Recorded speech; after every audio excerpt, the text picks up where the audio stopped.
কলকাতার রাজপথে। সেখানে যেতে গিয়ে আমাদেরকে বাধাপ্রাপ্ত করেছিল এই শাসক দলের কুখ্যাত গুন্ডাগুলো এবং এই ভাঙড়ের পচা নেতা যারা আমাদেরকে রক্তাক্ত করেছিল, সিক্সলেনে বম্বিং করেছিল, সেইখানে আমাদের এমএলএকে মারধর করেছিল, তার গাড়ি ভাঙচুর করেছিল, আমাদেরকে মেরেছিল, আমাদের অসংখ্য কর্মীকে মেরেছিল। আমরা তার প্রতিবাদে কলকাতার এই সেই মেলার মাঠ মনে আছে তো আপনাদের? এই মেলার মাঠে আমাদের রক্ত ঝরিয়েছে এই শাসক দলের গুন্ডারা। ওদের বিরুদ্ধে আমাদের আন্দোলন চলবে। যতদিন এই বাংলার বুকে আমরা থাকবো ততদিন এই লড়াই জারি থাকবে। আপনারা লড়াই চালিয়ে যাবেন তো? এবং সেই সঙ্গে ধন্যবাদ জানাবো আমাদের মঞ্চে উপস্থিত সকল নেতৃবর্গ এবং আমার সামনে বসে থাকা আমাদের দায়িত্বশীল কর্মীরা, আপনাদেরকে অসংখ্য ধন্যবাদ জানাই। সেই সঙ্গে সঙ্গে সোশ্যাল মিডিয়া থেকে শুরু করে মেন স্ট্রিম মিডিয়া এবং প্রশাসন বন্ধুদেরকে অসংখ্য ধন্যবাদ জানাই।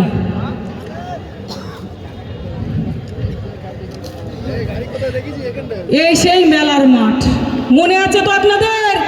এই মেলার মাঠে আমাদের রক্ত ঝরিয়েছে এই শাসক দলের গুন্ডারা। ওদের বিরুদ্ধে আমাদের আন্দোলন চলবে। যতদিন এই বাংলার বুকে আমরা থাকবো ততদিন এই লড়াই জারি থাকবে। আপনারা লড়াই চালিয়ে যাবেন তো?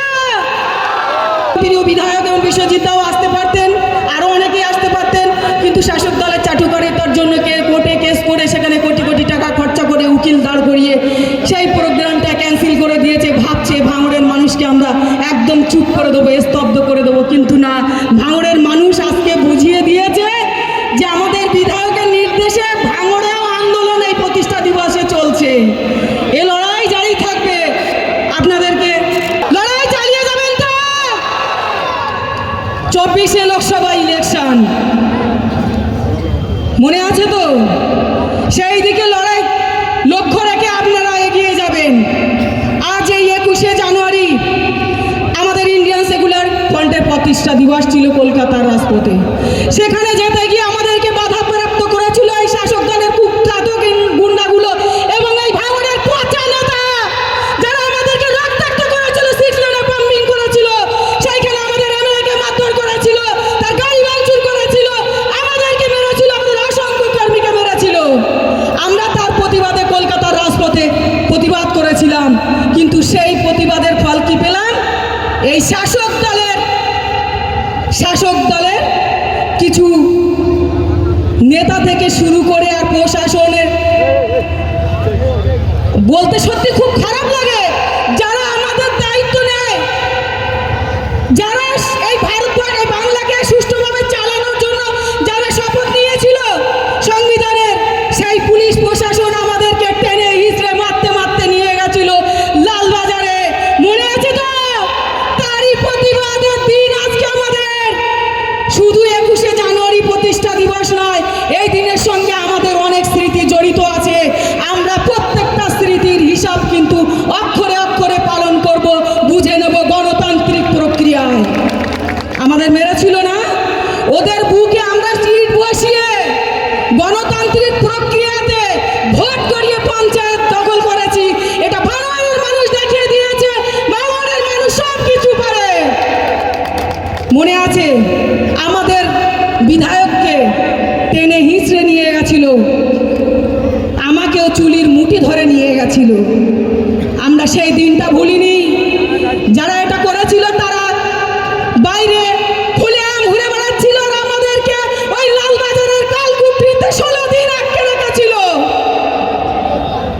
সকালে 10টায় দুটো ডাল আর ভাত, আর রাত 10টায় ডাল ভাত।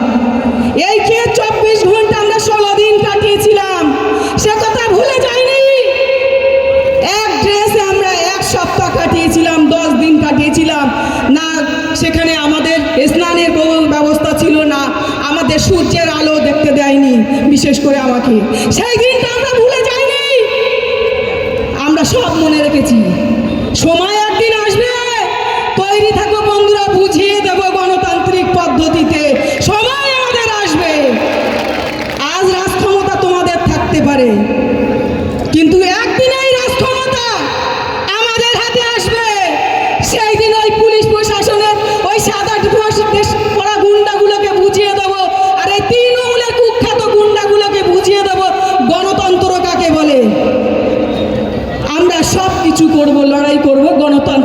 পদ্ধতিতে।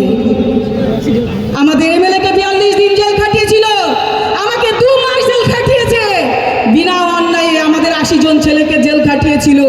তারপরও তারা ক্ষান্ত হয়নি। পঞ্চায়েত ইলেকশনে এই ভাঙড় মেলার মাঠ রক্তাক্ত করেছিল, আমাদের মহিউদ্দিন ভাইকে খুন করেছিল, আবার আমাদের কাউন্সিল আমাদের রেজাউল ভাই থেকে শুরু করে হাসানুর ভাই একাধিক কর্মীকে খুন করেছে, একাধিক কর্মীকে তার আহত করেছে, গুলিবিদ্ধ করেছে। আমরা কোনোটাই ভুলে যাইনি। খুব কলা কৌশলে তোমরা ক্ষমতা দখল করেছো, কিন্তু মূল ক্ষমতা আমাদের হাতে। আজ ইতিমধ্যে আমাদের মধ্যে উপস্থিত হয়েছেন আমাদের রাজ্য কমিটির সদস্য, আমাদের প্রিয় লিডার, আমাদের নেতা, আমাদের তাপসদা আমাদের মধ্যে উপস্থিত হয়েছেন। ওনাকে অসংখ্য ধন্যবাদ জানাই। আরো একটু করতালি হয়ে যাক তাপসদার জন্য। উনি কিন্তু প্রচুর লড়াই করছেন। আমরা খুব আনন্দিত যে আমাদের দাদাকে পেয়েছি। হয়তো এই সময়টা আমাদের বিধায়ক আমাদের মধ্যে থাকতে পারতেন, আমাদের বিশ্বজিৎদাও আমাদের মধ্যে থাকতে পারতেন, এই মঞ্চে উপস্থিত তারা থাকতে পারতেন, কিন্তু শাসক দলের চাটুকারিতার জন্য আজকে ওনারা এখানে থাকতে পারছেন না। ওনারা নেতাজি ইন্ডোর স্টেডিয়ামে সেখানে লড়াই করছে, আর ভাঙড়ের মানুষ এই ভাঙড় মেলার মাঠে লড়াই করে শাসক দলকে বুঝিয়ে দিচ্ছে আমরা এখনো জীবিত আছি। কি জীবিত আছি তো? এ লড়াই চলবে তো। আগামী 24-এ লোকসভা ইলেকশনে বুঝিয়ে দেওয়া হবে ভাঙড়ের মানুষ লড়াই করতে জানে, ওদের ভয়ে আমরা লুকাই না। আমাকে অনেকেই বলে, দিদি তোমাকে 2 মাস জেল খাটিয়েছে, তোমাকে দেখে 6 লেনে বোম মেরেছিল, তোমাকে তো মেলা নমিনেশন করতে যেতে দেয়নি, তোমাকে মারার জন্য তৈরি ছিল, তোমার কি ভয় লাগে না? তুমি মেলার মাঠে এসেছো। আমার ভয় লাগে না। আমি যখন মৃত্যুকে কাছ থেকে দেখেছি, ভয় সেদিন আমার থেকে উড়ে গেছে। ভয় আর আমাকে ছুতে পারে না। মরতে তো একদিন হবে, আজ না হলে কাল। মৃত্যুর হাত থেকে না আমি রেহাই পাবো, নয় কুখ্যাত গুন্ডাগুলো রেহাই পাবে। মরতে একদিন হবে, হিসাবটা সেই দিন হবে। আমরা এই লড়াই সবসময় চালিয়ে যাব। আপনারা মাথা ঠান্ডা করে যা কিছু করবেন, মাথা ঠান্ডা করে গণতান্ত্রিক পদ্ধতিতে করবেন। আপনারা জানেন ওরা সবসময় পায়ে পাতে ঝগড়া করার চেষ্টা করে, কিন্তু আমি আপনাদের বলছি আমাদের দলের নীতি আদর্শ আমরা মেনে চলবো। এই অঙ্গীকার করবেন তো? আপনারা দলের নীতি আদর্শ মেনে চলবেন? প্রত্যেকে একটু হাত তুলে বলুন, নীতি আদর্শ মেনে চলবেন, আমাদের প্রিয় বিধায়কের কথা অনুযায়ী চলবেন, সংবিধানকে সঙ্গে নিয়ে চলবেন। এমন কোনো কাজ করবেন না যেটা আমাদেরকে কালিমা লিপ্ত করে, আমাদের বিধায়ককে কালিমা লিপ্ত করে। যার বেশি কিছু বলবো না, যেহেতু আমাদের রাজ্য কমিটির আমাদের লিডার এসে গেছেন। শুধু আরও আমি বললাম প্রিয় বিধায়ক এবং বিশ্বজিৎদাও আসতে পারতেন, আরও অনেকেই আসতে পারতেন, কিন্তু শাসক দলের চাটুকারিতার জন্য কোর্টে কেস করে সেখানে কোটি কোটি টাকা খরচা করে উকিল দাঁড় করিয়ে সেই প্রোগ্রামটা ক্যান্সেল করে দিয়েছে। ভাবছে ভাঙড়ের মানুষকে আমরা একদম চুপ করে দেবো, স্তব্ধ করে দেবো, কিন্তু না। ভাঙড়ের মানুষ আজকে বুঝিয়ে দিয়েছে যে আমাদের বিধায়কের নির্দেশে ভাঙড়েও আন্দোলন এই প্রতিষ্ঠা দিবসে চলছে। এ লড়াই জারি থাকবে। আপনাদেরকে দাদাকে বসে আর বেশি কথা বলবো না। আপনারা সুস্থ থাকুন, ভালো থাকুন, এবং সবার শেষে সবাই সুস্থভাবে চলে যাবেন বাড়িতে। কারো কোনো পুনরাচার পা দেবেন না।